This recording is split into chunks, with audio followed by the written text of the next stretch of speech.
تو کیا پتہ چلا جی کہ اللہ تعالیٰ کس کے ساتھ کھڑا ہے؟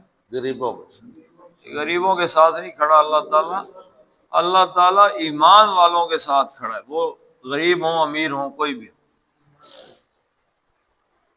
اللہ ایمان والوں کے ساتھ۔ اس کی بڑی مثال میں نے آپ کو کہا، روایت جو ہے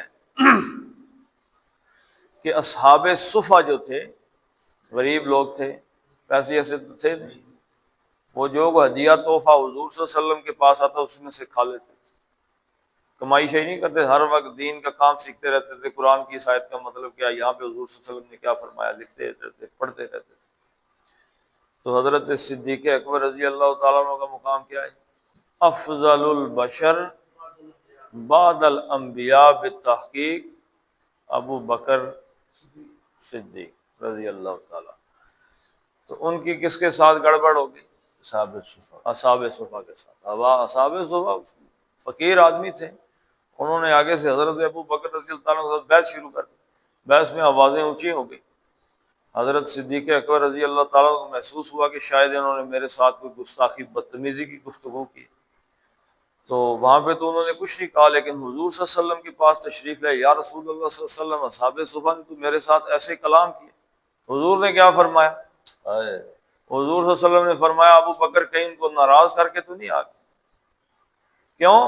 اگر وہ ناراض ہو گئے تو اللہ بھی ناراض ہو جائے گا، راضی کرو جا کے۔ حضرت ابو بکر رضی اللہ تعالیٰ عنہ واپس جا کے ان کو راضی کرنا ہے۔ غریبوں کا جو ایمان والے بھی ہوں، غریب بھی ہوں، فقیر بھی ہوں، پھر حلال خورے بھی ہوں، پھر ڈنڈی مارنے والے نہ ہوں، تو اللہ تعالیٰ کو وہ سب سے زیادہ عزیز ہوتے ہیں۔ سبحان اللہ۔ اس لیے میں کہتا ہوں جی، جو مستری مزدور ہیں، القاسب حبیب اللہ، جو ہاتھ سے کمائی کر کے کھاتا ہے اللہ کا دوست ہے، لیکن اللہ جنت اس کے بالکل قریب ہے۔